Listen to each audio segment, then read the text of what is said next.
Welcome, everybody. Welcome to Autonomy Quest. Tonight, we are going to enjoy talking with Agnieszka Evenson, who is, if I'm not mistaken, a Season 1 graduate. And that is pretty damn cool, I think, because that means that she's been here since the beginning. Agnieszka, how are you today? I'm great. Thank you very much. I was looking through the old episodes of Quest to see who was on and who wasn't on. And when I saw that your name was not on that list, I was a little startled. I did almost a double take. I was like, "Oh no, yeah, we're gonna fix that." So I'm glad that you're here.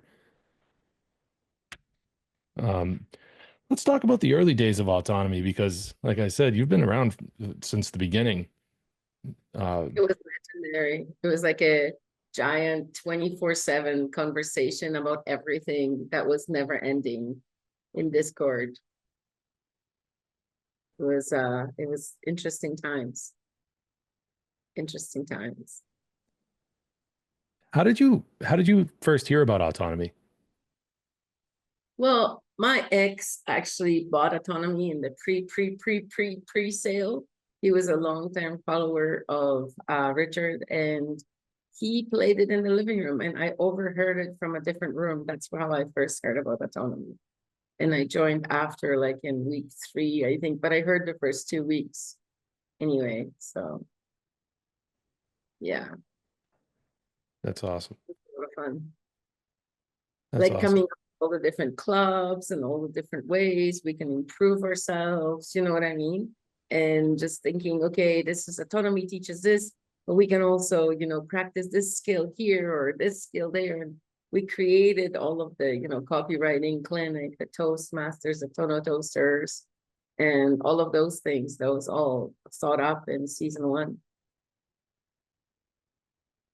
And were you a big part of that from right from the jump? Yeah, I was. I was. So I always notice that you're always in a lot of the meetings and community events, and you always have such great input. And I couldn't help but wonder if you had something to do with the creation of a lot of these weekly events that go on in autonomy. Yeah, I mean, I was already like when I first started autonomy, I was a Toastmaster and I was a president for a couple years in Toastmasters. So I was really well versed in, these ways of self-improvement. And I also belonged to other community events. So it just seemed natural. And then especially after the pandemic hit and all of these things were no longer accessible, it seemed natural to create that for autonomy, the Toastmasters, the copywriting clinic. There used to be a video creation lab. There were all these different clubs, and more clubs are opening all the time. I mean, we have new clubs this time as well. Boundless Angels, where we talk about everything under the sun. You've enjoyed that one. That's a lot of fun on a Saturday morning. And so, yeah, so it's like constantly growing, evolving, and developing. I like it.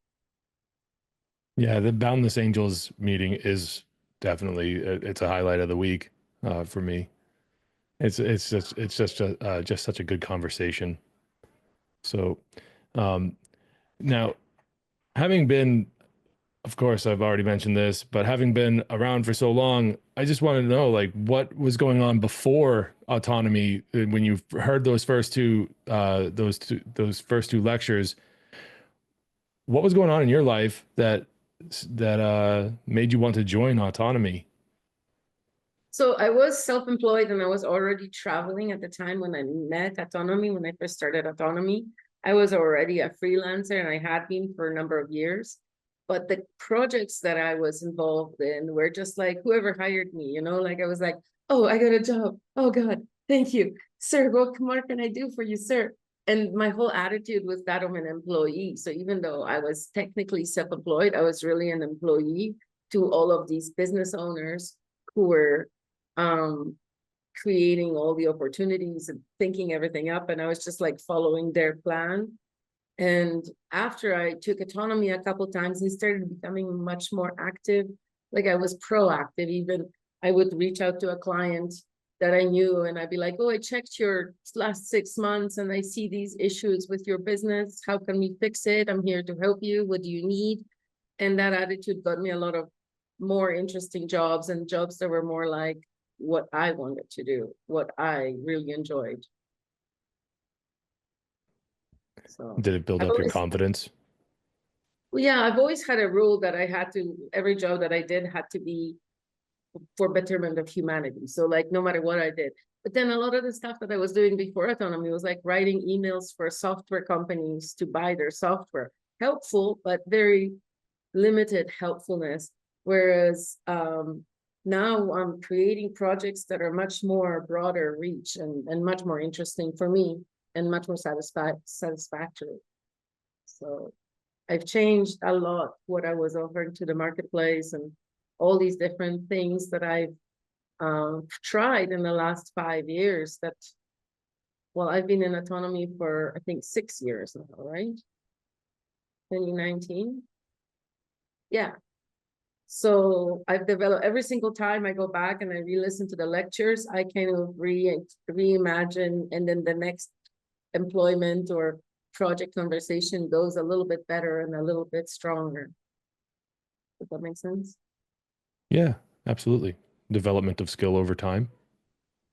So I went from writing emails for software manufacturers to now I'm actually writing emails for autonomy, but I'm also artist in resident and content manager for a watercolor painting company where I get to do painting as well as writing. So that's a lot of fun for me. And yeah. And then I also have a lot of the projects that I created on my own alongside of that, which is, you know, my online courses with body language and face reading. And then now I'm also creating a freedom conference in Mexico where, you know, I get to teach some of the stuff from my courses, but I also get to spend a lot of time with like freedom believers or lovers. I don't know how to say it. Definitely not fighters. That's not what I was thinking. No, no, no. So, uh, how has the autonomy lecture series kind of developed over time? Has it always been like what we see currently? In season 1, Richard had really beautiful hand-drawn graphics. There were like a lot of stickmen and a lot of like red arrows done in marker. So that has improved a lot. We have professional graphics now. And it was really funny too, because in season 1, he would be going through the slides and then suddenly there would be this hand-drawn graphic on a napkin or something. He'd be like, yeah, I wanted to convey this, but I didn't have time to create it into a graphic. So here you guys go. But all of that has been converted into graphics over the last 13 seasons. Yeah. And the little intermission bits are much different now, but really cool too. I don't know. I've always enjoyed listening to the autonomy lectures. Did, No matter what. Yeah. in what ways did they help you face your fears and show up for yourself?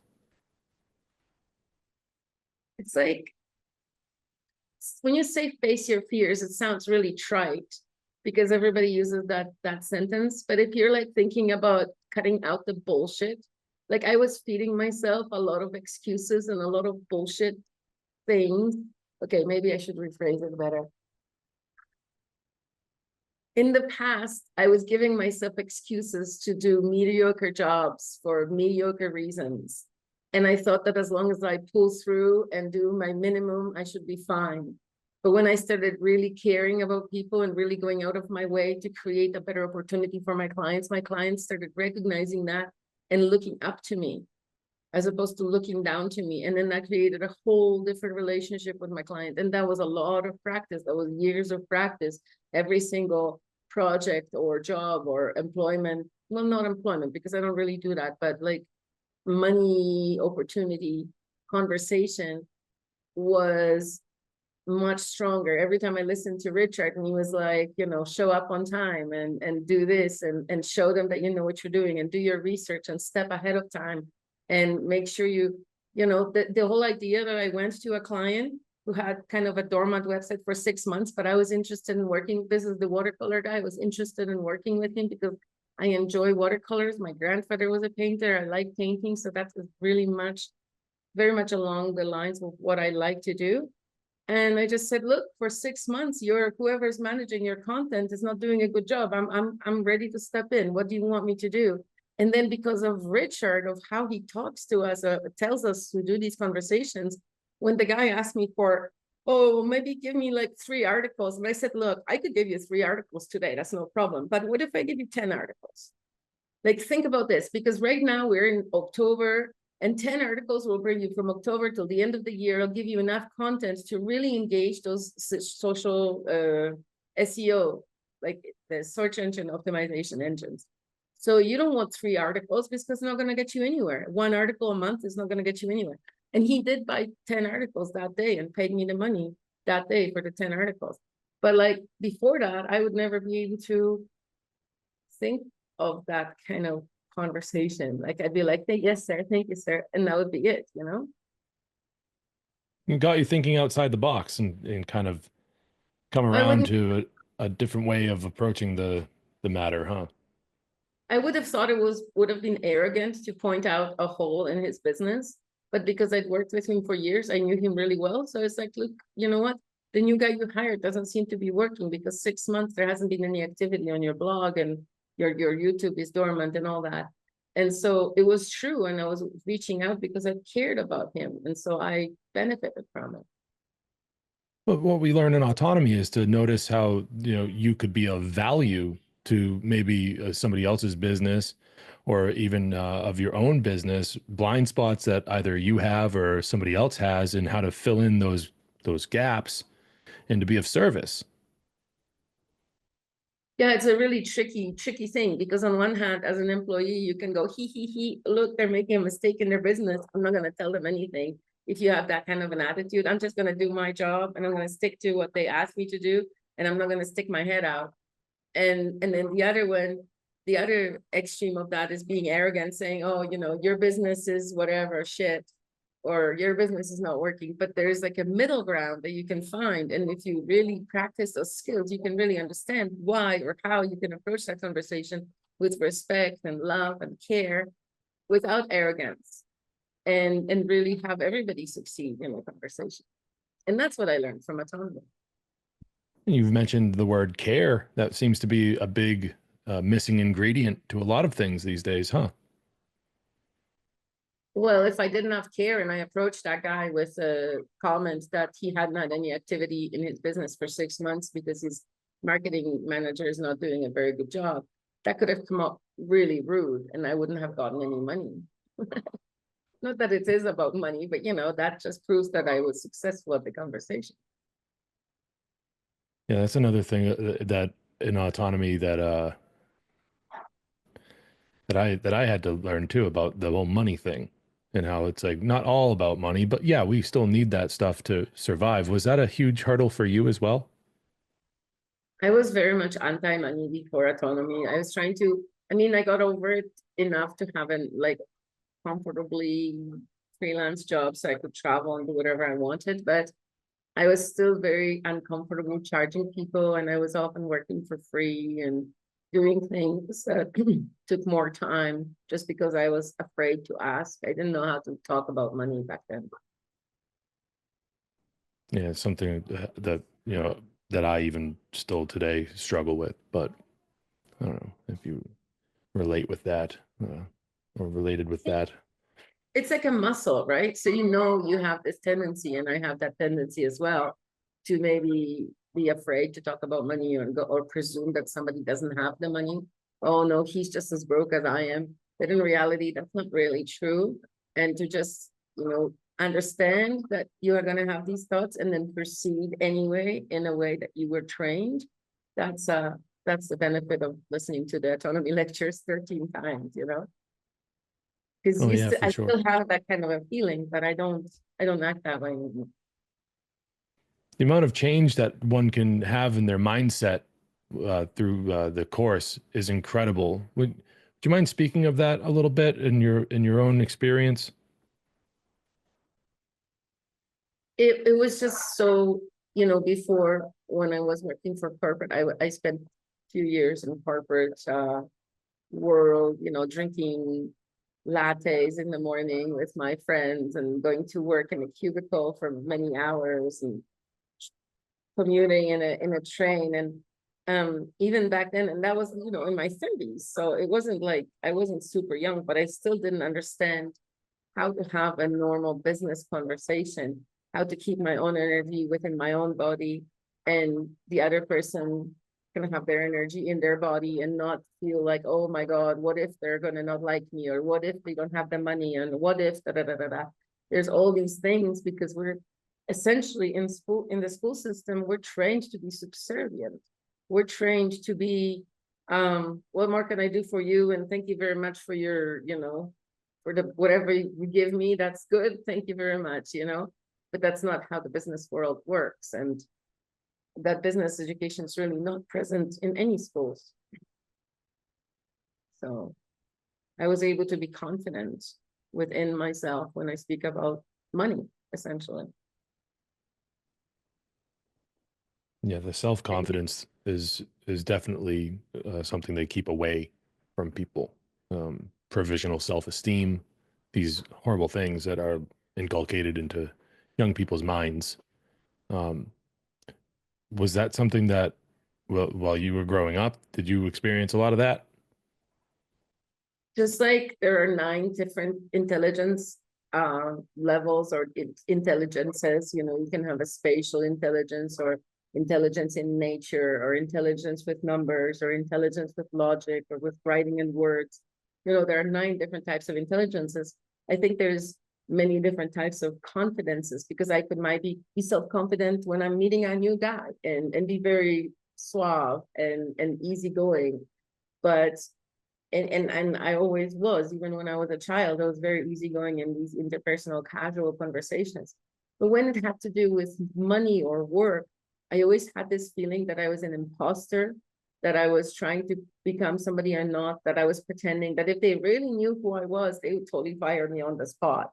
From most of the jobs I had before I was, you know, I don't know, in my 30s, I believed that I was no expert and they knew if they knew, and I knew a lot of the things that the jobs needed, but I still felt like I wasn't good enough. And I think that was something, maybe a side effect of the school system or the society that we live in, or all of the magazines on the rack that tell you you're not good enough, you're not skinny enough, you're not tall enough, you're not short enough, whatever it is, you know what I mean? It's everything. It's too skinny or too fat, too short or too tall. And there is a wisdom in learning these techniques or these methodologies, thinking methodologies, to stop that from affecting you and be able to sit in your own skin and be comfortable and have a comfortable conversation on any subject. But it took me a long time. Yeah, it is a tough thing to break out of. Personally, the autonomy lecture course, like it drastically changed my entire mindset, and it has improved all types of confidence and that I don't know. It was always there. I just didn't know. I didn't really recognize it until it was just like kind of gently pointed out by Richard Grove, like, hey, you can do these things too. Don't, and you know, it's there. It's latent abilities. Yeah.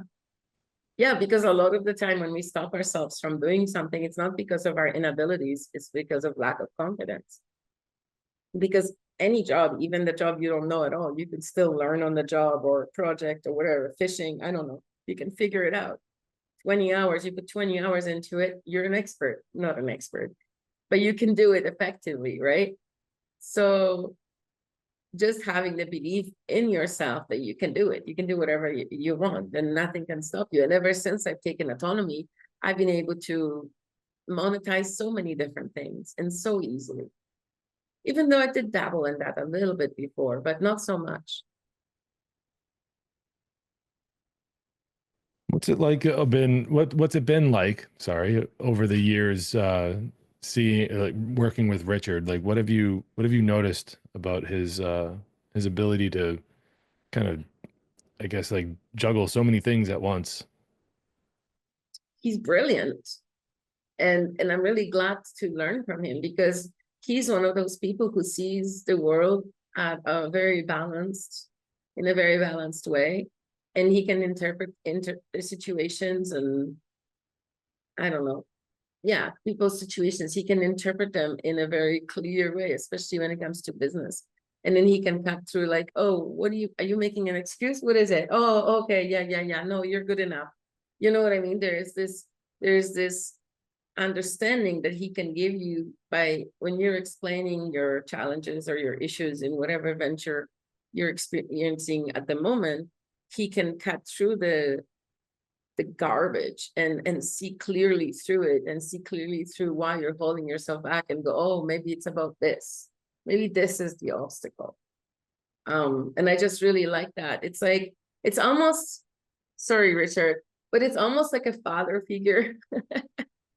It's almost like a father figure where I never had this guidance in the past. And my parents were more interested in competing with me. Like, oh, look how great I did. Look how smart I am, rather than showing me how to be smart myself. Richard stepped into that gap and he showed me how to be smart for myself and not to just be a show off smart. Look, I'm smart. I'm smart enough. Don't stop being friends with me. That was like a thing before. But he created a framework where I can comfortably rest and be comfortably seated within myself. You know, I teach that in my body language classes. You be comfortably seated within yourself. And then the whole world looks differently because you are not approaching it with an attitude of, oh my God, you know, or, oh shit, I better not show my true colors because they're never going to like me, because you're already liking yourself. And then that's like contagious. Does that make sense? It does. It does. Yeah. The self-respect is contagious, I think, in a lot of ways. It's probably sometimes less contagious than apathy or, you know, the some of the negative things, but I don't like to focus on those things too much. But One thing we used to talk about a lot in season 1, and we still talk about it in autonomy, is the reverse crabs in the bucket. You know, when you put crabs in the bucket, they'll pull each other down and then they'll keep themselves in the bucket. Versus in autonomy, we try to get the crabs out of the bucket, and as we're climbing out, we're pulling many people out behind us. So that is a concept that's always really represented autonomy for me. You know, that community that can pull me out of any challenge or any problem. And they have, and always when I have a problem, I can always turn to my autonomy family for solutions, support, whatever. yeah, I'm so glad that you brought it there because I was about to segue into that about the autonomy community and your perspective of the community in autonomy. If you'd like to tell us about it, that'd be awesome. So the autonomy community is very, very supportive if you're already creating your own opportunities and you have that fire under yourself. They're not going to come to your house and light a fire under you, because that's not really what the autonomy community is here for. But it is there. If you're lighting a fire and you can't get it started, the autonomy community will step in and help you light that fire and maybe even shield you from the wind to make it keep it going.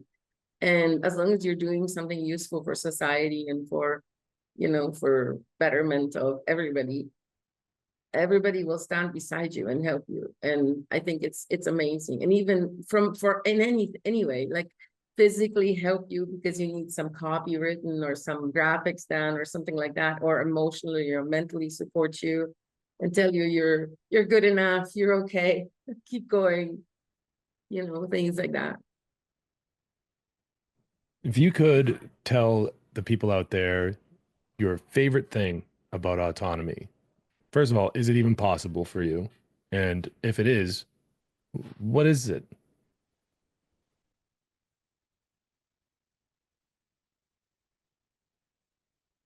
I don't know, because like, I don't know if it's going to sound right, but like right now after season 12, every time I think about, oh, autonomy did this for me, I realize that I did this for me.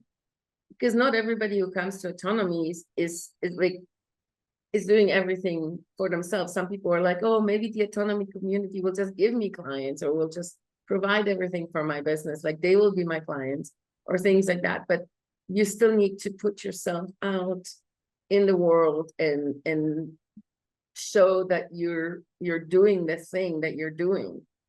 And then however much energy and fire you put into your business, the autonomy community will match you. So I don't know. I think what's my favorite thing about autonomy? Is that the question? Because I don't think I can answer that. I don't know Well, what that's it is. fine. If you can't So, answer that, Yuba's that's favorite thing about autonomy is the Boundless Angels Club, where we talk about a variety of topics on a Saturday morning for absolutely no reason other than elevation of everybody's vibration, I guess. I don't know. yeah. It's perfectly fine not being able to answer that question. It's kind of a trick question in a way, in some Well, the ways. part of me was thinking Richard's my favorite part, but that sounds cheesy. I don't want to say Richard's my favorite part, so I'm not going to say that.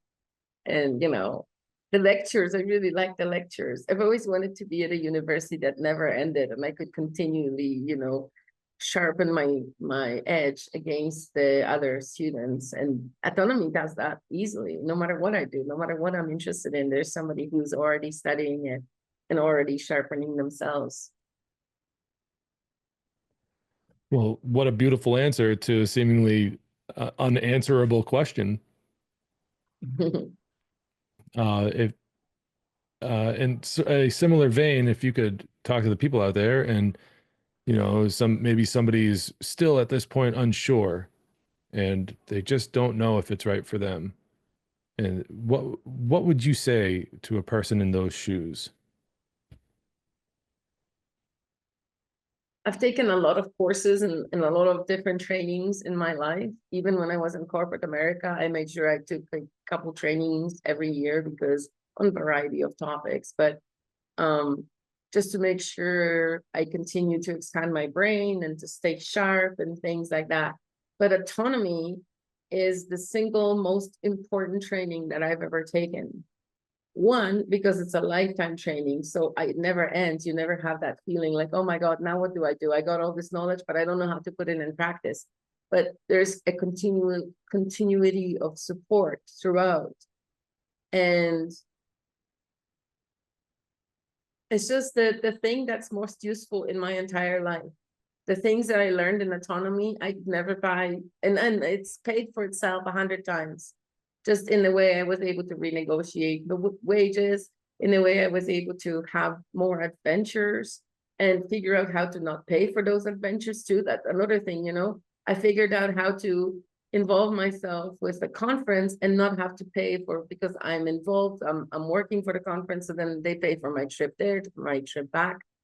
You know, it's just opened so many doors for me. I can't even count it. And that's beautiful. Um, I want to invite anyone that wants to jump in the conversation and ask some questions about the course or about Agnieszka to her or whatever. I want to make sure people know that you can you can speak up and or type in a message in the chat. Speaking of the chat, right now we have a blueprint for success strategy call link in the chat, and where you can go and speak to a graduate and see more about autonomy. You can watch the autonomy primer to get more of the inside scoop, as I've written in the chat, and you can also get access to the free mindset lectures that Richard has given over the years. The mindset lectures, those are really fun. Uh, but in the meantime, if there's anything that you'd like to just freestyle about Agnieszka, let's do it. Bill opened his video, so he has a question. I really feel honored to be able to ask you this question. This has been just one of the best, if not the best, Autonomy Quest I've listened to, so I appreciate it. You may be answering this with things you've already said, but I know what kind of struggle I had when COVID hit. And you started right before the, you know, just terrible things that were going on, not just with the shot only, but with society. That was a hard time for me. I'm just curious, how did, and I can only imagine, but how did joining autonomy prior to the lockdowns and everything that went with the COVID nonsense, how did that affect your life? It made all the difference because so just before I graduated season 1 in 2019, in spring 2019, and then we went to Redfield in Connecticut to meet Richard and everybody, and a lot of people from season 1 were there. And we were saying, you know, some of them were living like an hour away from me in Canada. I was in Canada and in the States, in Seattle. And so we were like, yeah, we're going to come visit on the weekend and stuff. And within a few months, everything was shut down. And we never really got to visit at all. And everything was shut down. But then within a year of that, so towards the end of 2020, I actually moved out of Canada and moved to Mexico because I was worried about the whole logistics of things that were coming out in Canada. I ended up moving to Mexico, and I moved into an autonomy friend's house when I first came to Mexico to help me get settled and stuff. So without autonomy, I wouldn't have moved to Mexico, and my whole life would be different now. And I would still probably work for that client with this software. That's wonderful. Yeah, I was thinking also about listening to Richard during that time do the lectures and what kind of an impact that had on your ability to just maneuver through the nonsense that was going on. Well, you know, I grew up in Eastern Europe, so I had a very good nonsense meter before I joined autonomy. But all the things like, you know, when I moved to Mexico, I started getting involved in the freedom movement. I started speaking at conferences. I started getting involved with conferences. Now and then I started putting on conferences, like helping other people. Now we're on the team of creating a brand new conference. It's not like any other freedom conference in Mexico. So all of these things, all of these pieces, I don't know if they would ever come together if I never came to autonomy. Good answer. Thank you, Agnieszka. An honest answer.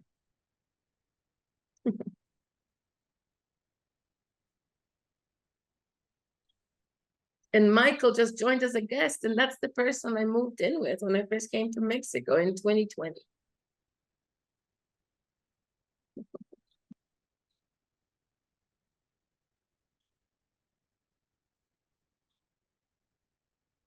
Any other questions?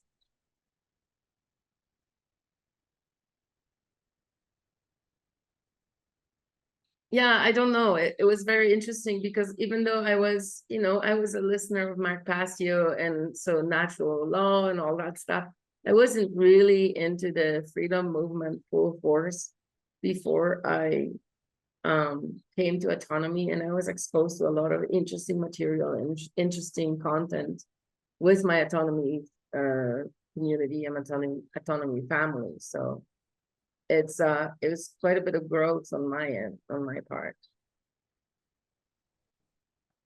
Did you, when you first started taking autonomy though, did you ever think, even in your wildest dreams, that particular sort of growth would ever be a part of autonomy? So like when I was 20, I wanted to move to Mexico, and I told my parents because my parents remembered when I told them, but then I didn't really remember that. And then I also always wanted to be on a big stage and speaking in front of crowds, and I still do. That's something that really, you know, is really enjoyable for me. And, you know, educating people, teaching them, they have always had these dreams of that. But I don't know, like if I didn't move to Mexico, if I didn't never met Mike, and I never, you know, and then I didn't see what was happening, and then said, okay, I have to leave this country, I have to go somewhere else. And then, you know, I don't know where I would have gone. Maybe I would have gone to a different country or had a different life, and I would have never met the people that I met and never been on the big stage. So I don't know. Or maybe I'm just following my own path and getting through the milestones on time as planned. Well, what I mean is that you hear about autonomy as like a course of action, a course of sales and marketing, and that's the general, theme of what you'd be learning. Guess the question is that that's the thing that attracted you to the course, yes? I mean, sure, autonomy is about sales and marketing, but if you think about sales and marketing, that's life. Every time you have a conversation with a potential friend or a potential girlfriend or boyfriend, every time you have a conversation with your mother about whether or not you want to come to the 17th anniversary of Aunt Sue, every time you have a conversation with the neighbor about whether or not your sprinklers are too close or too far from their fence, all of these things are helped when you have really good education and knowledge in marketing and sales, and where you're able to sit within yourself, be comfortably seated within your own body, instead of throwing your energy like a child and trying to, argue being right, creating that really confident, self-reliant basis for every single conversation is a life changer. It changes everything. It doesn't just change my work or my projects. It changes every single conversation. How did I come up to these people that are doing the new conference with me? How did I approach them and say, hey guys, I want to do this conference? Why did they listen to me? Where did, you know what I mean? Because like, had I said it 10 years ago, I don't know if anybody would listen to me. Yeah, I want to do a new conference. I don't know. Sounds silly. I need to comment on your confidence, because there have been a few times where you called me out. So you saw something that I did not see, and then you called me on it. And every single time, first off, it sets me back a little bit, but I so appreciate it. And I'll tell you what it does is it gains respect. So now that you've called me out a few times, I just think to myself, she cares enough to just, say what's true, say what's real. And great respect for that, Agnieszka. And I very much appreciate it, like I said. So anyway, so maybe a part of what you have evolved into has given you the confidence to just say what's true, right to somebody when they need it. Well, I mean, I really look up to you, Bill, and I think that you're awesome. Like I see you as a king on the throne. And when you're like having some self-confidence issue, it just doesn't match my image of you. So I'm like, hey, you're king on the throne, buddy.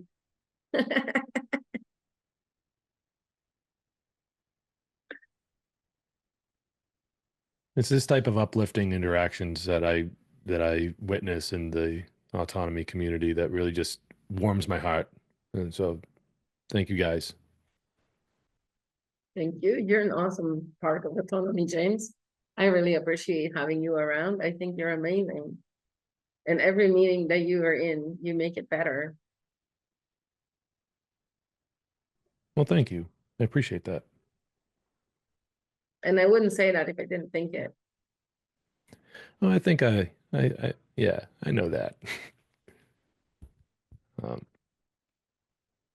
um, Agnieszka, hi, I have a question for you. Yes. I've noticed that one of the things you do is when you go back through the course, you have a different lens. You'll apply it to kind of what your growth mode is, or what the project is that you're working on at the time. And I think that's like the right way to do it. Can you talk about that? Yeah, sure. So when I first started Autonomy, I was working for the software vendor. And so he was my practice guy. So the first conversations about maybe having more work or getting paid more or things like that were practiced on that guy. But since then, I've been a lot more selective with my clients. So every time, season 2 came around, and I was like, yeah, that guy's not really giving me any joy. So maybe I can find a client that gives me more joy. And so I've selected some different clients, still in the employee kind of realm, but trying to get like closer to what I wanted to do with my life. And then as I listened, I think in season 6 is when I had the conversation with my favorite client about becoming a more full-time fixture in his business, as opposed to being a fly, you know, a come by every now and then kind of person. And so I'm kind of like carving. It's almost like I see my life as this beautiful piece of wood, and I'm carving little pieces where I see there's something that's not quite right. All the clients, you know, I'm making every season, I make the way I make money, or the way I comes up. Every season I make the way I get satisfaction out of life, whether it's money or interesting projects or fun hobbies or whatever, I make it more, how do you say? More satisfaction. I get more satisfaction out of it because I'm braver, I'm stronger, I'm able to articulate what I want better. And as I'm working on different projects, I'm applying every time the season comes around, I'm working on something different. You know, last year I was working on watercolor painting, their marketing plan. This year I'm working on my conference. So I will apply every single lecture to whatever I'm working on at the time. Because last year when I listened to the same lecture, I wasn't in the mind space where I'm not now with the conference. I was in the watercolor painting mindset. And so last year when I listened to the lectures, I was applying them to the projects that I was working on last year. But this year I'm fresh eyes, looking at the lectures with fresh eyes and creating a whole new notebook of notes just related to the conference project, because that's my main focus this year. That's wonderful. And you know, you were one of my first friends in autonomy. And you know what? Your integrity and your goodness and your kindness has never wavered in the years that I've known you and been here. And I think you're just amazing, and I love you. I think you're amazing, and I love you. So, you know, we're even there. Thank you. And thank you very much. It's actually a really inspiring way to look at the lecture series. It's like the versatility, you know, of the application of the course. I've noticed that in the past, but it's really refreshing to hear it from, you know, somebody else, like to put it in those words. Thank you for saying that. Yeah, but so the way you look at the lecture, the way you listen to the lectures, when you're thinking about creating a conference, for example, and all the marketing suggestions and all the sales suggestions and all the conversation suggestions. And then remember, there's the Q&As after every lecture. So I can ask about my current project every single season and get new answers. But that's totally different than what I would need. For example, my hubby is starting out coconut oil, organic artisanal coconut oil business. And so we're creating the labels for it and stuff. So if I'm thinking about marketing the coconut oil, it'll be a very different look. I can listen to the same lecture thinking about the coconut oil, and my notes will be very different than if I listen to that lecture thinking about the conference. So it just gives me all the tools I need to make any project that I'm working on more successful. And a lot of the time, people are wondering, because like, oh, I've been into the lectures 13 times. But as I work on a new project, I swear I didn't hear some of that stuff. I know it was 13 times, but I was maybe making myself a cup of tea or in a different room, or I wasn't hearing this particular sentence. But every time I work on a new project, Richard seems to have like the right piece of information that I need for that moment. It's like magic. I love it. It's like listening to a song, you know.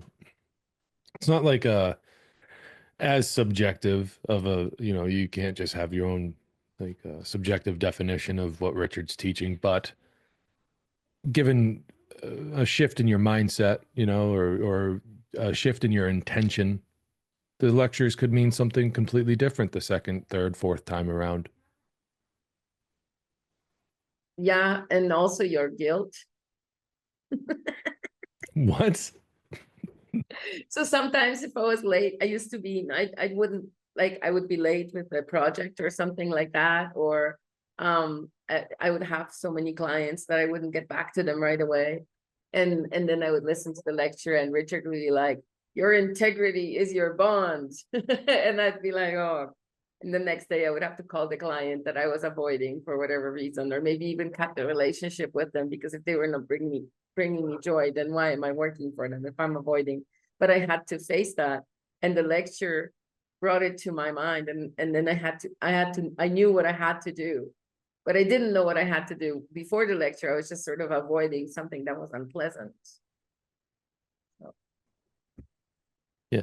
And then it's like, it becomes apparent that it's time to face your fears and have some accountability, because it at the end of the day, it benefits you too, not just your clients, but also yourself. I mean, your working relationship with clients obviously does have a benefit for you, but your attitude, your level of self-respect, the integrity, the accountability, all of these things, like it's important for an adult to have these characteristics or qualities. If we're lacking on those, we got to keep ourselves in check. Like, even though I had all these courses and stuff under my belt at the beginning of autonomy, I was still a little bit like, I had that attitude of an employee. I was a little dodgy. I was like, oh, I don't like that client. I'm just going to avoid him for a couple of days. And that's not being in integrity, but that's normal in the job market. You know, you call in sick when you don't feel like going to work or something. Whereas I don't really do that anymore. I just say, oh yeah, I'll need whatever, I'll need this time, and I'm gonna deliver at this time. And you know, I try to be as close as I can to that.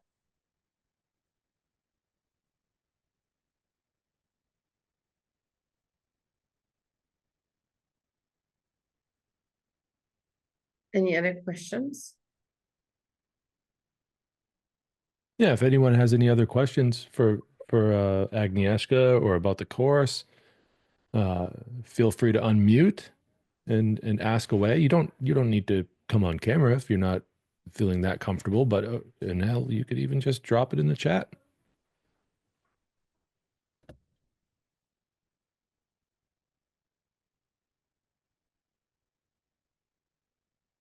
Yeah, I don't regret 1 minute spent in autonomy, honestly, you guys.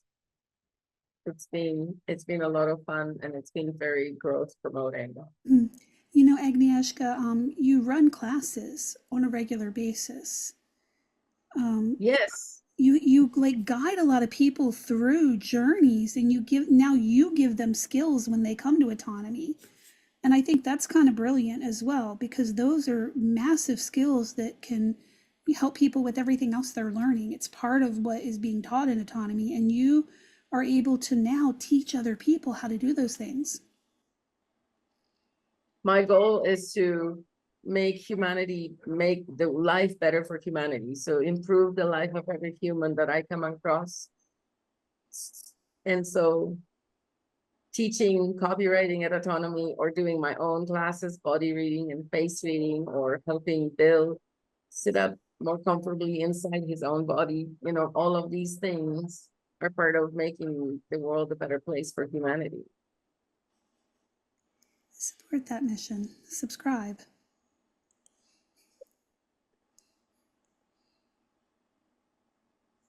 Yeah, very talented.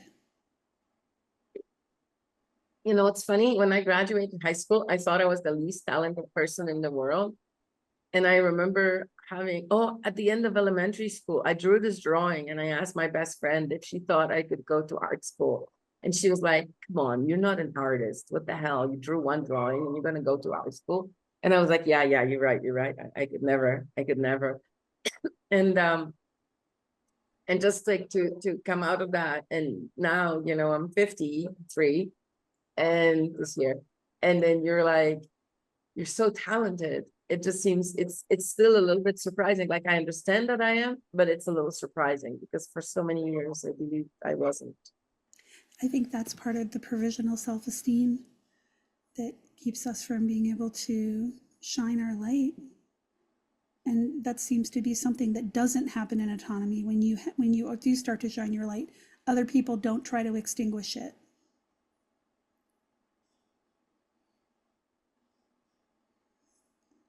But they appreciate it. They appreciate it and love it. Yep. Well, I appreciate autonomy and what it did for me. You know, Leah mentioned something about you teaching. Did you ever see yourself being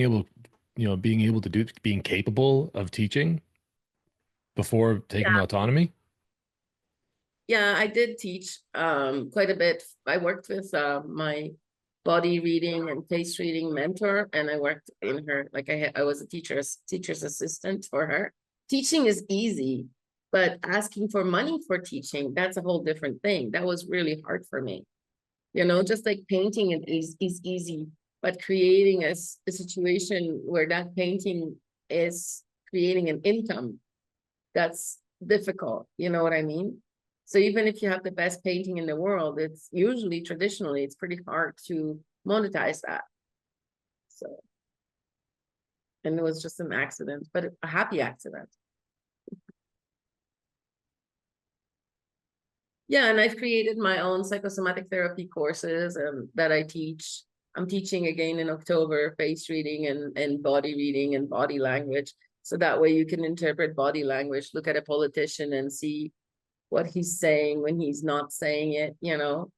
And just for fun in autonomy, I usually do some kind of a, you know, review the moon landing videotape, like interview to see who's telling the truth, or, you know, some political conversations and stuff, and see who's lying. And then I can interpret the different gestures and, you know, if they're touching their nose or if they're touching their ear or whatever, what it means. And, Agnieszka, aren't they all lying? well, yes, they are, yes. Yes, but it's funny because sometimes with the body language, they're like, oh, Steve, I really agree with you. But their body language is like, whoa, you're an idiot.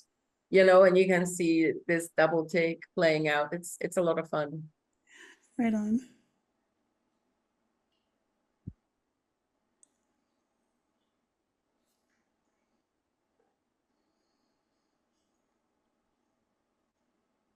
No other questions? I don't know what you guys want to talk about. Holly wanted to express her grateful. She's very grateful for you having recruited her into autonomy, but her internet is dodgy, so she put it in the chat. Nice. Yes. Yeah, Holly is now a valued member of the enrollment specialty team. And had Agnieszka not met, did you meet coffee? Like, how did that happen? Because that was a referral that you made. You went through the course, you saw someone else, you're like, watch this video. And that's how Holly got here. And then she excelled once she got here because she already has great skills and has a high pressure job. She just needs to, you know, do these couple other things to make it all balance. So how did that conversation start between you and her? So because you taught me how to do business stuff, and I was at a conference and there was no good coffee, I opened a coffee shop with good coffee to feed all the off-corporates, Attendees, and make some pocket change. And Holly came to my coffee shop to drink coffee, and I instantly thought that she would be good for the autonomy team. Like when I first met her, I'm like, oh, you need to go to autonomy. And inside I was thinking, you should work for the autonomy team, like actually be on the, do the copywriting or whatever. And I was telling Leah at the beginning, Holly should do copywriting, but Holly had no clue about copywriting to begin with. So it was more like intuition for me. And then, so I ended up spending some time with her and teaching her and stuff, but she's an amazing copywriter now and doing exactly what I thought she would be. So, you know, it took her a few years before she joined, but you know. But yeah, a lot of people like JP and Holly, I see them and instantly I see the connections that they would make in autonomy and how they might excel here. And yeah. Yeah, oftentimes, like I talked to several different business owners today, and you could tell that they love their trade and their craft, but they don't know how to run businesses. They don't know how to do client intake. They don't know how to, you know, be on time for estimates or provide a professional invoice for bids and all these sort of things, right? But they could learn all that once in 12 weeks, apply it to their business for the rest of their life and increase their business 10, 20% every year, learning how to make these little improvements. But, you know, you can lead a person to knowledge, but you can't make them drink. So I work with the people who swim toward me, not the ones who are like swimming away. Actually, I ran into some autonomy graduates in Acapulco just last month, and they were telling me that they had some problems with their business. And I was like, oh yeah, what? They said, well, you know, we applied all the autonomy principles and we grew so much, but there's some kind of an error because we're not making as much money as our growth would indicate. And I said, oh, you sound like you need autonomy. And they were like, what? And I'm like, they sound like you should come back to season 13 because these are exactly the skills that are taught. So you maybe need to go back to the drawing board and review all the lectures again to see where that missing piece is, like why you're not making as much money as you're busy, kind of thing. Like where's the missing piece? Yeah, I think the gist is like each time you go through autonomy, you're magnetic and you're going to attract from the course what you need for the challenges and obstacles in front of you. And if you don't come back and you're not like, there's parts of the course that just glaze over people because they don't have context. But then they break through to the next level and they're like, oh, wait, what's the lecture that talks about this type of stuff? And then you can go back and get the context and then you can get traction. Once you get traction, you can choose your direction and move, and that gives you back your freedom.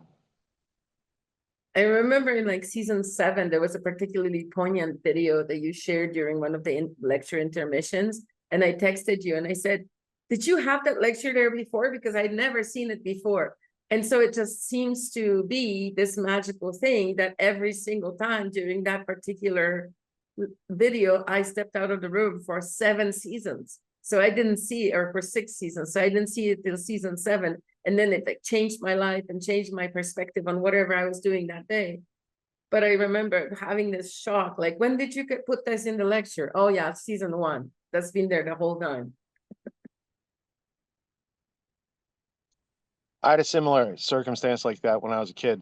At Christmas time, we'd set up this train set around the Christmas tree, and my brother and I had trains, and the trains had box cars and little cargo containers. And I guess what happened was, because my phenomenon was somebody put words all over my stuff.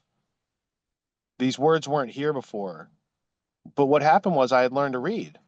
And those words were there and they were just kind of noise to me. And once I learned to read, I was like, oh, these words, like, they were there. I just need to learn, like, so anyway, that was like a big epiphany when I was like 4 or 5 years old. And that's kind of what you're talking about. It's the same thing. Yeah, You don't you got to go through it again to recognize it. absolutely. That's funny. Yes. Yeah, it's like the mind has a weird way of being able to catch the things that you really need. It's just whether or not you have the consciousness to really recognize it as that thing happening, right? It's like the net is going to catch what it needs to catch at the time. You just need to know, like, see it for what it is, I guess is what I'm saying. But I also find that the more I write my little notes and the more I study the lectures and the more I think about them from all these different perspectives, it actually starts becoming second nature and starts becoming easier to have these conversations, to respond to things, to, you know what I mean? It's like layering on the learning.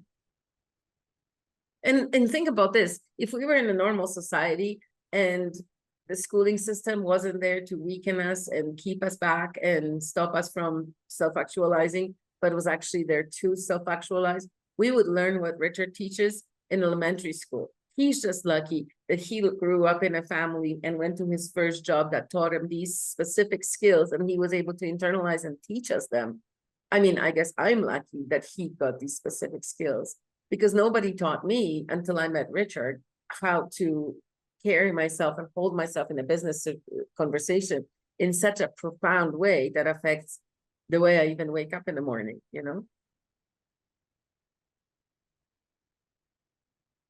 I think the key of what I learned back then was, like, the goal was customer satisfaction for, let's say, a house renovation or painting or what have you, right? And the way to guarantee that satisfaction as a consistent system was to design the end experience for the customer and then reverse engineer back to what do we need to do technically to deliver that experience. And that's the same thing. It's like, what would an education for a freedom-minded, self-reliant, confident adult look like? And then how would we deliver those modalities over a short period of time so that they could visit it again and again and get stronger each time? Yeah, but it's really valuable, but it's really valuable because I grew up in a fragmented family and in like a war zone, practically, not really war zone, but it was a little dodgy in Poland in the 1980s. And I don't know, I guess the focus was how to get enough stuff, put it in the fridge to have a full fridge. And there wasn't all of this like how you survive as an independent human and create business opportunities for yourself. Like I knew that some people run businesses, but my daily focus was far from it. So it was always such a nebulous thing, such a far away, like people who had businesses, I had no idea how they were doing it. And it was just so, and you brought it all into reality for me. And you said I could do it. Things you had done in your life had already told me that you had the confidence to do it. You just need the confidence in these areas, right? It's like you had the confidence to go to India and Central America and travel all around the world, live in Canada, right? So like that right there tells me most people won't move out of their comfort zone. But you obviously can move out of your comfort zone and make another place your comfort zone. And that's the key thing you need to kind of be successful, because people stay comfortable and they don't want to get started. And that's not how you get stuff done. So if you could do that in those areas, I know you could apply it to these other areas. And I knew just with a little study and like focus and practice, interactive dynamic feedback, that you'd grow stronger in copywriting and all these other areas that you've grown. And I did. Thank you. It's kind of funny. It's like when my country didn't believe in me and my parents didn't believe in me, Richard believed in me. Does that sound cheesy? Especially since he's pretty much the same age as me. But it's true. It made You all the believed in difference. yourself, and then other people noticed that you are worth believing in. I mean, you know, you got many, you probably have some of the longest friend list in this course out of graduates here, because you've been there every time we went through. Yes, I'm even still friends with my ex whom I started Autonomy with. Yeah, he joined first and you were using his account and then you joined. I remember that. Yeah. Oh, he goes playing it out loud in the living room. So I know it's a catchy tune. And then I got to meet you guys in 2019 at Red Pill Conference here in Hartford. So, you know, Agnieszka's far away, but we know each other in real life.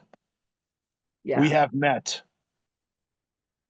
You know what's a catchy tune? The Portal Conference catchy tune that we just created. We're gonna have a whole album coming out on Spotify next week. That's a catchy tune. Who told you that you're allowed to publish on Spotify? Who gave you permission? Who I just started invited you a to do something conference. like that? That's just silly to some people. It's like, how are you on Spotify? Right? Knowing how to make those moves is powerful. But yes, we're gonna have a whole album, and we're also have a monthly Zoom leading up to the conference so that the attendees can meet the speakers and interact with them before they even show up to the conference. How fun is that? All these out of the box out of the box ideas. Thanks to continual improvement and listening to lectures many times.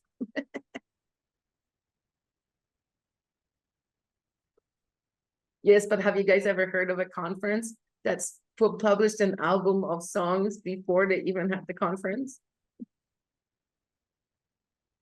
Can't say that I Woodstock have. did it simultaneously.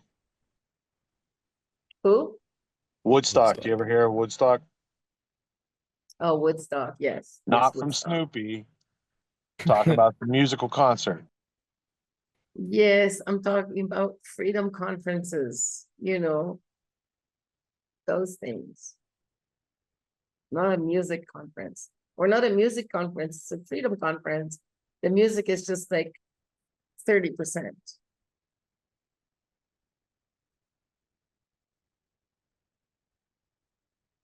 I can't wait for the lectures to start because I've got so many questions for you, Richard. That's good. I think there's 84 hours of question and answer sessions built into the season, so you'll have your chance. Yes. Leah had totaled it up. She's like, there's 120 hours of Q&A. I said, that seems like a lot. Like, even for me, that seems like a lot.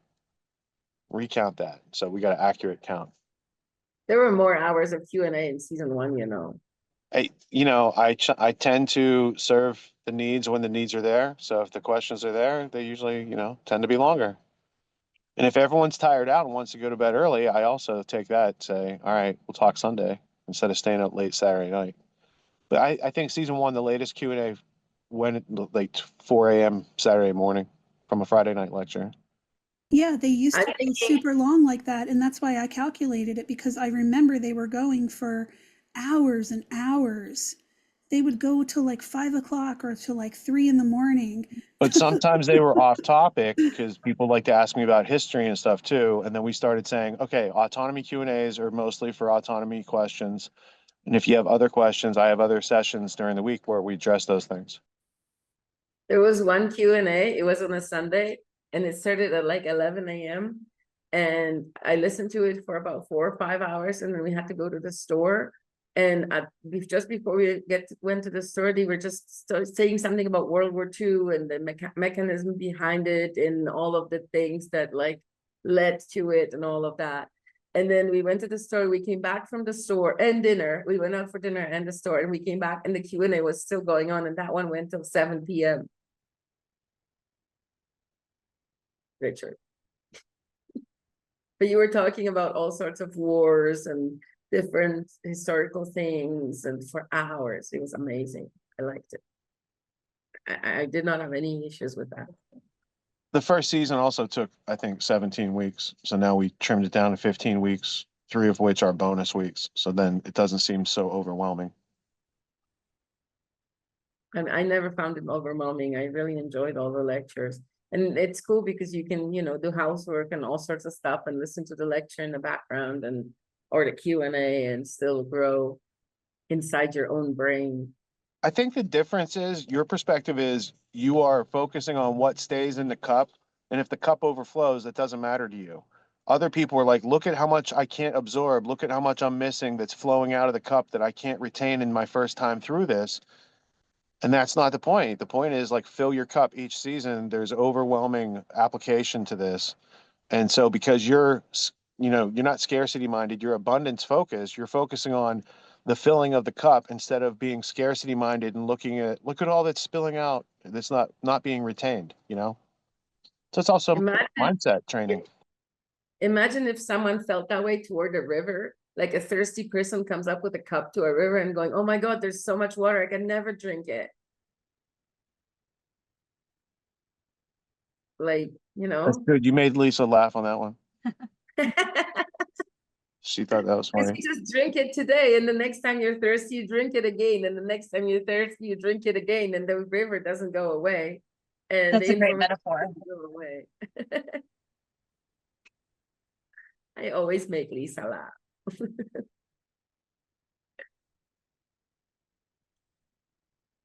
Okay, anybody has like a serious question or what? Yeah, don't be shy. Step right up. Yeah. So when Cordner mentioned the mindset series, that's preparation. The primer course is getting fully informed. The call with the graduate is getting your questions answered, and nobody pulls credit cards out during those calls. There's no hard closes. You're left to your own freedom to make an informed decision without being emotional. So although our process is anti-orthodox according to how the internet works, this is what done right, satisfied client system looks like, because the same thing we do for enrollment is the same thing we teach during the course. So, we have a congruent system. It makes sense. It serves people. We have very, very, very high customer satisfaction. I mean, it's because we have a unique process. It's a little bit different than just click and buy the product. We don't want people to enroll that aren't going to apply the skills. So we're looking for people that are ready to take action and outgrow their status quo now, as opposed to let me shoulder the opportunity cost of not having a 6-figure skill for another year and have another 6 figures of opportunity go out the window before I learn how to manage myself in this world and become self-buoyant, which means knowing how to make enough money to stay afloat, and then learning how to have a little bit extra than what you need, which is a whole different mindset of being able to address the world, enjoy life, solve problems, enjoy happiness, etc. I think it's part of freedom, and it's been hidden on purpose, and more people should enjoy that rarefied level that they could all attain.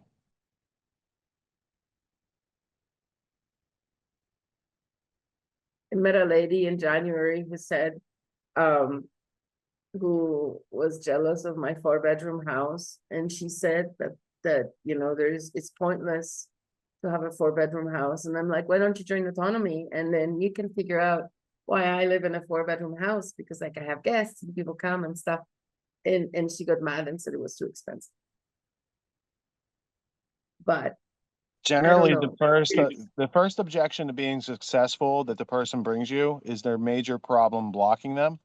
Or you guys know how I play that clip every season of Jesse Itzler, who discovered David Goggins, and he had the private jet company and bought all the muffins, like those stories. He had this happiness test.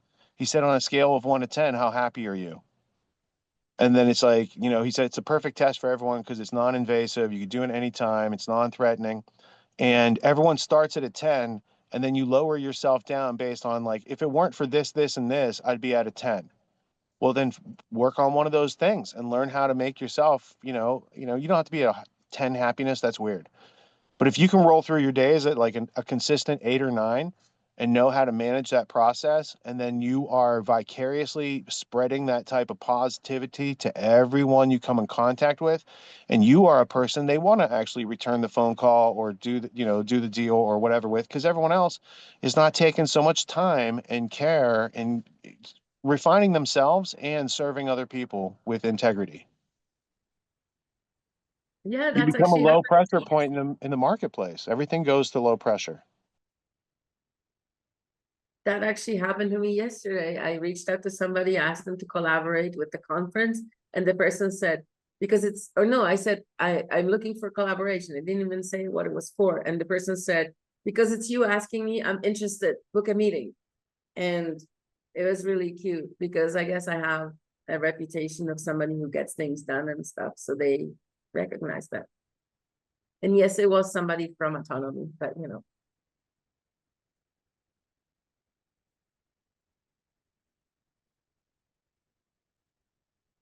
What do you think the hardest part of the autonomy journey is for a student? And then I'll give you my answer. Well, trying to drink the whole river in one go, I think that might be. And also not trusting themselves. Like, I think, I don't know if it's the hardest part, but I think it's the biggest mistake. I think the biggest mistake people make in Autonomy is go to one season and pretend that they know everything and then leave. Because in one season, you're just basically like making the ground ready for planting. It's not really, like I wasn't ready to be at the level I'm at in one season. In one season, I was more like incredulous, curious, like, wow, that guy is really making sense. I wonder how I could apply it. Like that was me after season 1. So I was still in the same job, doing the same thing, wondering how I could apply these lectures. But it was season 2, 3, 4, 5 that I actually started applying them, because then I had more confidence and I could actually do it. That's pretty good. My answer is a little bit more meta. I thought about, like, what is the toughest challenge that a student has to face on the autonomy journey? And I'm almost like 100% that this is the answer. The answer is them having the conversation with themselves, convincing themselves that they're worth investing in. Because without that decision that they're worth it, right? It's not about the value we offer, because the value is overwhelming compared to the price. It's about their knowledge of self, their self-confidence, the ability to, like, I'm going to make a decision, I'm going to show up, I'm going to get my value, and I'm going to apply it back to my life, because they haven't learned that skill yet. Once you've learned that skill, it's like a no-brainer. It's like, I'll do that thing, I'll integrate the information, I'll keep coming back, I'll make that thing pay for itself many times over. That's smart business. Boom, it goes on your calendar.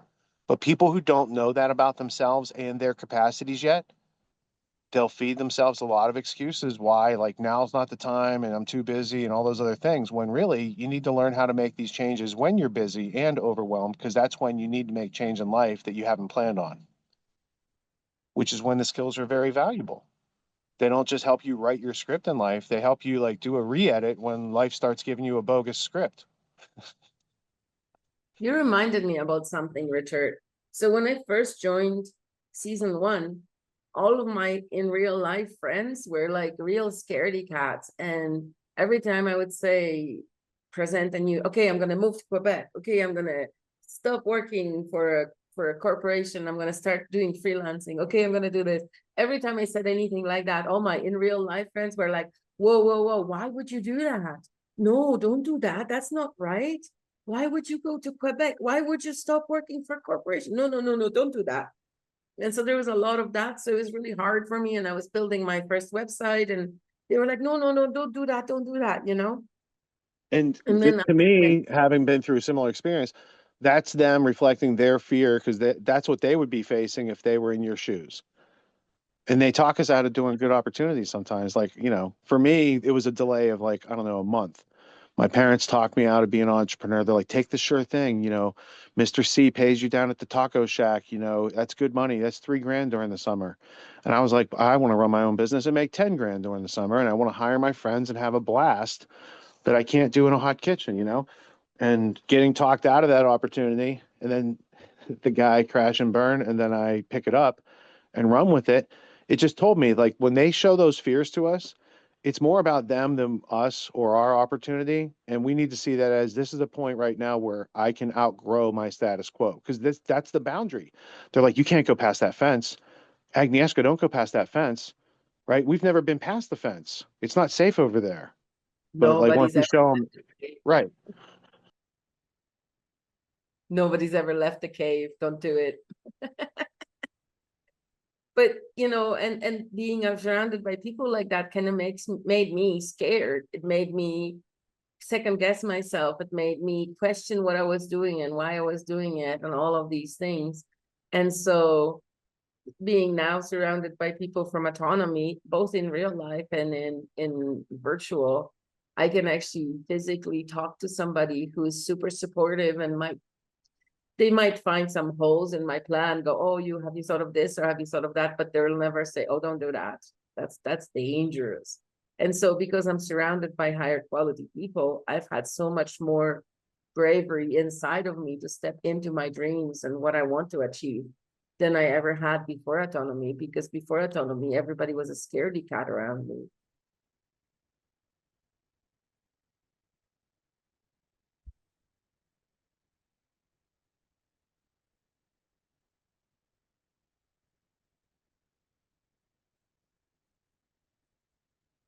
Do you have any more questions on your special list, I was just Mr. seeing how long you were comfortable with the silence. You did really well. Well, some people are shy, so they wait for the silence to speak. So I want to make sure that people are having enough silence, but not too much because they're not scary.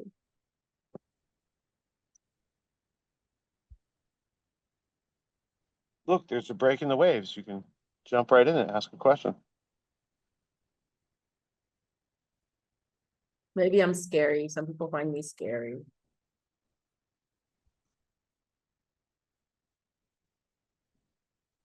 All right, I I got was one. wondering if, oh, Mike, hi. Is there going to be a real a Raising Excellence reunion at some point? Is there going to be a real Raising Excellence meeting? Is that what you said? A Raising Excellence reunion. A reunion of Raising Excellence. That is an interesting idea. Raising Excellence Most people was don't know a much about Raising Excellence because when did it end? Like season 5, season 6? Your mic is really quiet, Mike. Sorry. But yeah, Raising Excellence was a podcast that a few of us from Autonomy did. We had 168 episodes or something like that. And I would totally be interested in a reunion. But, you know, if you had my opinion, we would have a reunion in Mexico at the Portal Conference in real life and do a real life panel. That sounds like a possibility. I think that might be something to think about. Yeah, that'd be fun. And I also hope, well, I'm sure that the Portal Conference will be also like one of those autonomy reunions where a bunch of people from autonomy get together. I already talked to Philip, who says he's coming. Do you remember Philip, Richard, from season Philip 1? Bakker from the Netherlands? Mm-hmm. Yeah. Oh, no way. Yeah. You're really getting the band back together. You know, I did apply for like copies of our social security cards yesterday because I told Lisa that we should get our passports renewed. And you need certain identification things here and whatnot. So anyway, There's potential in the incoming years, not this year. We're not coming to Mexico this year, but there's incoming years. We could all do the IRL down there. Well, I'm hoping to do the portal. We already did the portal conference last year, not 2025, but 2024 for the eclipse, and it was really great. And so the next one, we finally have like a location that we're happy with, Freedom location in a campsite. And so this one, I'm hoping it'll be many years that we're creating this conference in Tepoztlan, or hopefully another equivalent location, but that is a magical location, so there's a reason. So then maybe this will be the southern get-together in Mexico for autonomy folk. Yeah, we need like a West Coast, Central, and East Coast. We got the East Coast locked up. Well, That's this is central because it's just outside of Mexico City. So anybody flying from any country can be there in an hour from Mexico City. Very central. I know, since I moved to Mexico, I'm all about Mexico, but you know, it's cool.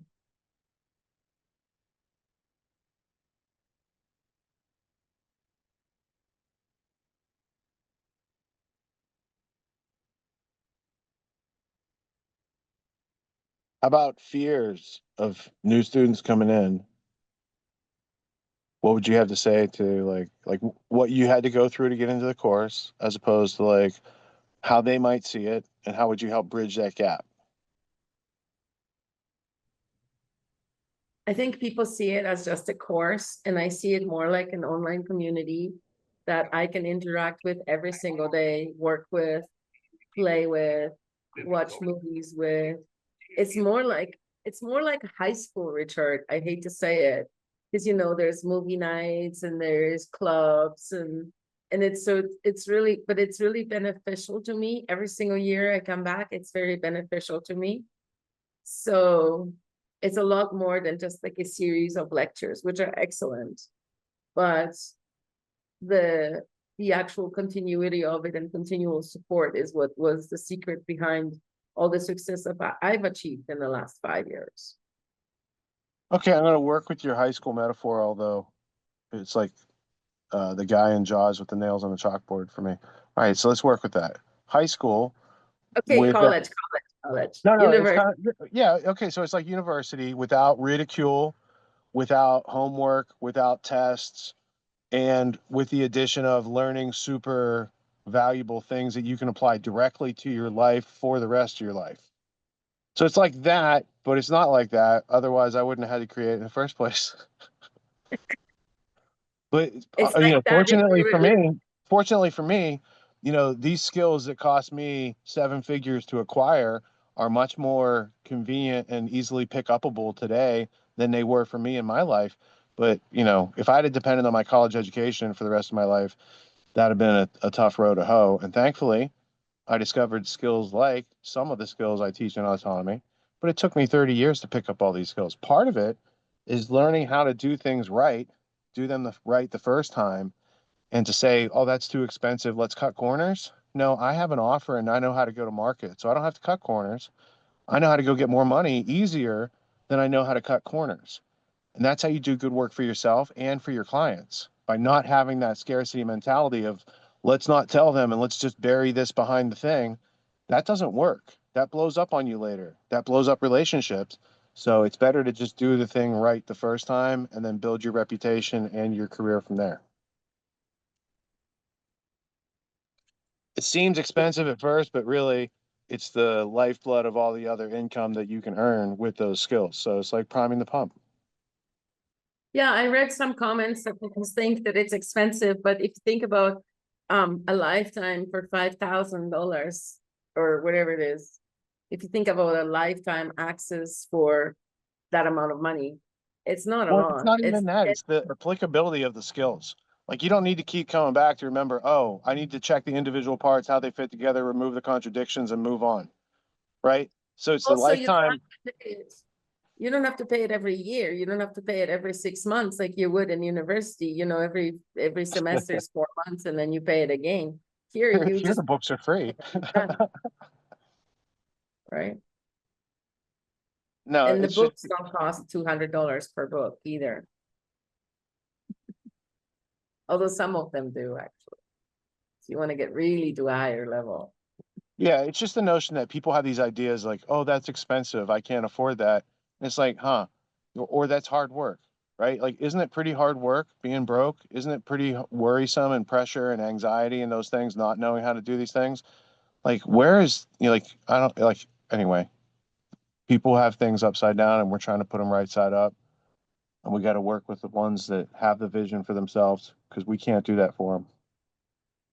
But if they have self-respect and they have vision for themselves, then these tools work wonders. I just, you know, I can't change people's minds for them. That would be outside the rules of freedom and volition. Yeah, some people are not really into it. Like my friends from before I was in autonomy, they're always worried about like, oh no, you can't.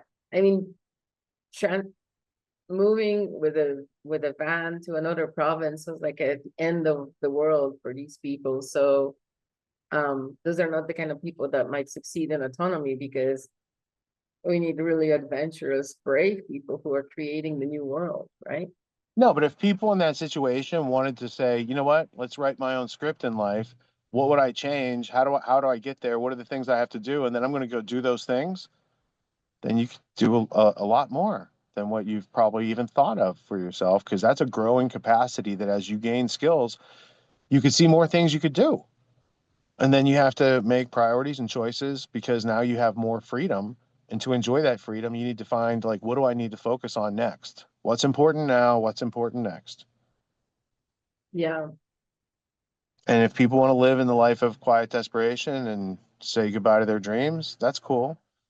Like, you know, living your dreams is a little more work than just living mediocre and going to the cubicle and getting whatever life delivers you. But it makes all the difference because life's going to be tough. It's going to have challenges. It's going to have stress and pressures anyway. Why not make it of your own design, of your own choosing, of your own volition, and of your own capacities, and then discover what you're really here to do on this planet? I just don't think people have had a fair choice to compare and contrast, and they're so comfortable in the known struggle that the thought of a little bit of change to not struggle is scary to them, which is why I made the masterclass on fear. And a great class it was. It is. Well, it's the thing that lets people start on their own hero's journey. And that video, that TED talk that Ed brought last week to the landing pad, I had never seen that before, but I shared it on Grand Theft World last Sunday because that was a really brilliant distillation that lets people know the importance and the value of that masterclass on outgrowing your fear really has, because it's the key to the whole journey. Sorry, guys.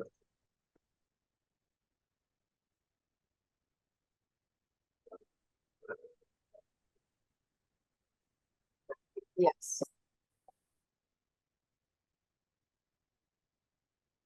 Cordner, thank you for hosting tonight. You did a good interview. Your interview powers are strong and growing, more powerful.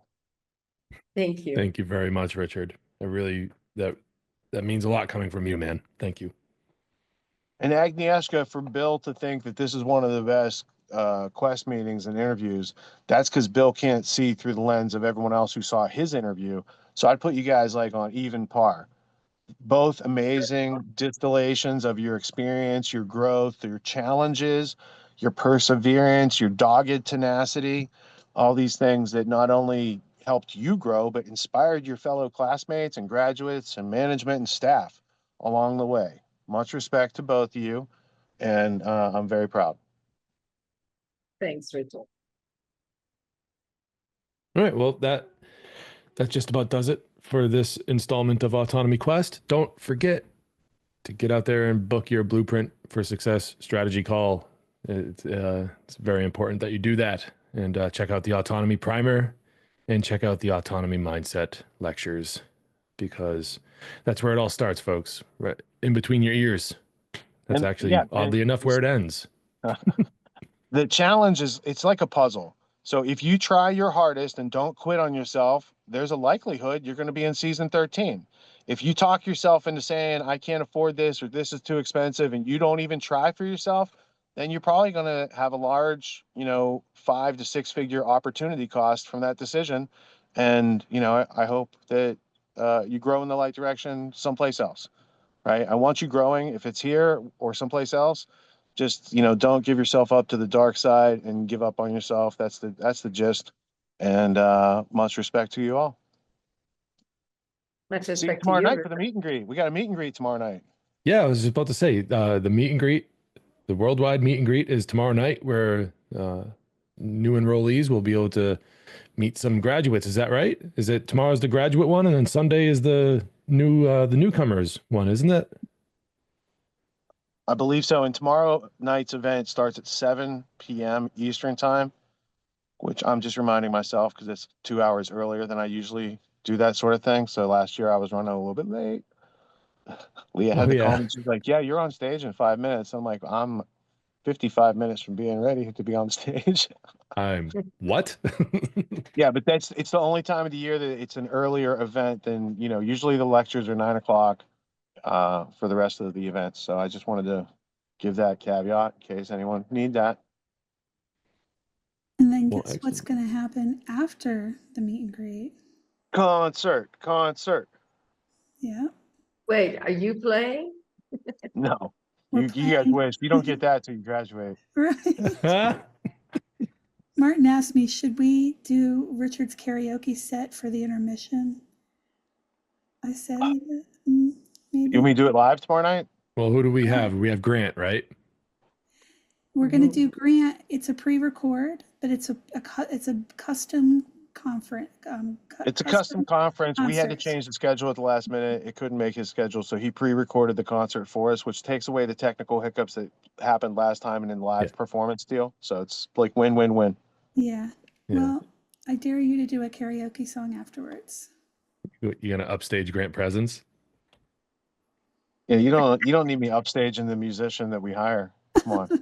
Yeah, All that right, wouldn't be fair to Grant. We'll have to I do don't it. know. Are you saying Richard's better than Grant?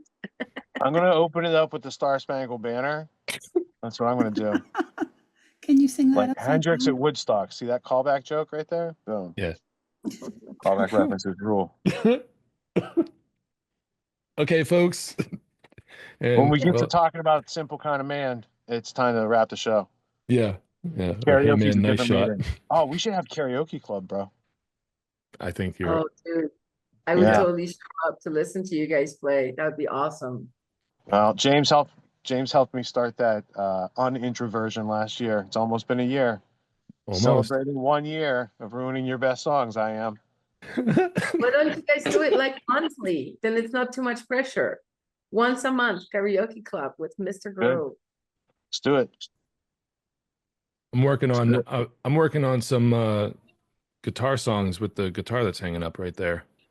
So I'm getting ready to blow you guys' minds with some live guitar performances. Oh, good, because we got our own stage. Yeah. I'm pretty pumped about it actually. All right, lots of fun to come. I'll see you guys tomorrow night, and we'll get this season rip roaring started for next week's lecture. All right, guys. Thanks for coming. All right. Bye, everybody. Thanks, everyone. Good Good to night, see you. everybody. I Peace. see Night, you. Ed. Night, Bye. everybody. See you Hi, tomorrow. Ed. Bye, Ed. Bye, everybody else.